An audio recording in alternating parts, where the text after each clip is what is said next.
Hi friends, ಇವತ್ತು ಹೊಸ ರೀತಿಯಂಥ ಒಂದು ಮೀನು ಫ್ರೈ ಮಾಡ್ಕೊಳ್ಳೋಣ ಅಂತ ಹೇಳ್ಬಿಟ್ಟು ಇಲ್ಲಿಗ ನಾನು ಅರಶಿನ ಎಲೆನ ತೊಳೆದು ಬಿಟ್ಟು ಇಟ್ಕೊಂಡಿದ್ದೀನಿ. ಮತ್ತು ಇಲ್ಲಿ ಬಂಗುಡೆ ಮೀನಿಗೆ ಮಸಾಲ ಹಾಕಿ ಇಟ್ಕೊಂಡಿದ್ದೀನಿ. ಮಸಾಲ ಹಾಕಿ ಇಟ್ಟು ಒಂದು ಅರ್ಧ ಗಂಟೆ ಆಯಿತು. ಮಾಮೂಲಿ ನಾವು ಮೀನು ಫ್ರೈಗೆ ಯಾವ ರೀತಿ ಮಸಾಲ ತೆಗಿತೀವಿ ಅದೇ ರೀತಿಯನ್ನು ತಗೊಂಡಿದ್ದೀನಿ.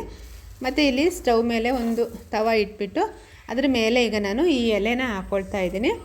ಎಲೆ ಸ್ವಲ್ಪ ಬಿಸಿ ಆದಮೇಲೆ ಮತ್ತೆ ನಾವು ಎಣ್ಣೆ ಹಾಕ್ಕೊಂಡ್ರಾಯ್ತು. ಯಾಕೆಂತೇಳಿದ್ರೆ ಎಲೆಯಲ್ಲಿ ನೀರು ಇರುತ್ತಲ್ಲ, ನಾವು ತೊಳೆದ್ಬಿಟ್ಟು ಅದು ಮತ್ತು ಎಣ್ಣೆ ಜೊತೆ ನಾವು ಹಾಕ್ಕೊಂಡ್ರೆ ಫುಲ್ ಚಟ್ಪಟ ಅಂತ ಹೇಳುತ್ತೆ. ಅದಕ್ಕೋಸ್ಕರ ಈ ಎಲೆನ ಫಸ್ಟ್ ಬಿಸಿ ಮಾಡಿಕೊಂಡು ಮತ್ತೆ ಎಣ್ಣೆ ಹಾಕ್ಕೊಂಡ್ರೆ ಚೆನ್ನಾಗಿರುತ್ತೆ, ಅಷ್ಟೊಂದು ಚಟಪಟ ಅಂತೆಲ್ಲ ಹೇಳಲ್ಲ.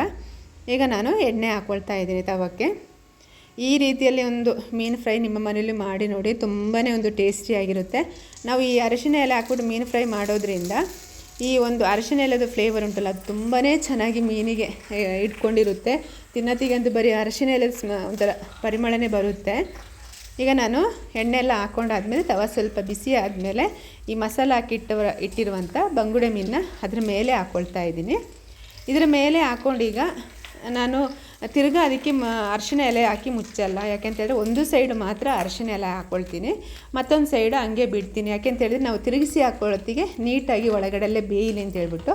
ಈಗ ನಾವು ಎರಡು ಕಡೆಯೂ ಎಲೆನ ಮುಚ್ಚಿದರೆ ಅಷ್ಟೊಂದು ಚೆನ್ನಾಗಿ ಒಳಗಡೆ ಬೇಯಲ್ಲ.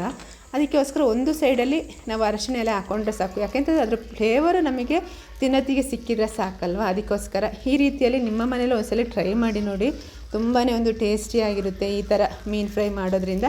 ಟರ್ಮರಿಕ್ ಲೀಫ್ ಅಂತ ಹೇಳ್ತಾರಲ್ಲ ಅದು. ಈಗ ಸ್ವಲ್ಪ ಬೆಂದಿದೆ, ಈಗ ನಾವು ತಿರುಗಿಸಿ ಹಾಕ್ಕೊಳ್ಳೋಣ.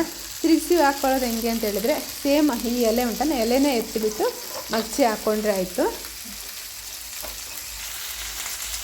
ಮನೆ ಫುಲ್ ಘಮ ಘಮ ಅಂತ ಹೇಳ್ತಿದೆ ಅರಿಶಿನ ಎಲೆದು. ನಾನು ಬೇರೆ ರೀತಿಯಲ್ಲೂ ಮಾಡಿದ್ದೀನಿ. ಎರಡು ಸೈಡನ್ನು ಅರಿಶಿನ ಎಲೆ ಮುಚ್ಚಿಬಿಟ್ಟು ಒಳಗಡೆ ಮೀನು ಹಾಕ್ಬಿಟ್ಟು ಮಸಾಲ ಥರ ಮಾಡಿಬಿಟ್ಟು ಮಾಡಿದ್ದೀನಿ. ಅದು ಒಂಥರ ಚೆನ್ನಾಗಿರುತ್ತೆ, ಬರ್ತ್ ಥರ ಮಾಡ್ತಾರೆ. ಇದು ಒಂಥರ ಫ್ರೈ ಅಂತೂ ಇನ್ನೂ ಚೆನ್ನಾಗಿರುತ್ತೆ. ನಾನು ಇನ್ನೊಂದ್ಸಲ ನಿಮಗೆ ಅರಿಶಿನ ಎಲೆದು ಮೀನು ಬರ್ತ್ ಯಾವ ರೀತಿ ಮಾಡೋದಂತ ನಿಮ್ಮ ಜೊತೆ ಶೇರ್ ಮಾಡ್ಕೊಳ್ತೀನಿ. ಇಲ್ಲಿಗೆ ನನ್ನ ಈ ಒಂದು ಪುಟ್ಟ ವೀಡಿಯೋ ಎಂಡ್ ಮಾಡ್ತಾಯಿದ್ದೀನಿ. ಈ ಒಂದು ವೀಡಿಯೋ ಇಷ್ಟ ಆದರೆ ಒಂದು ಲೈಕ್ ಮಾಡಿ, ಹಾಗೆ ನಿಮ್ಮ ಫ್ರೆಂಡ್ಸ್ ಮತ್ತು ಫ್ಯಾಮಿಲಿ ಜೊತೆ ಆದಷ್ಟು ಶೇರ್ ಮಾಡಿ, ಮತ್ತು ನೀವು ಒಂದ್ಸಲ ಟ್ರೈ ಮಾಡಿ.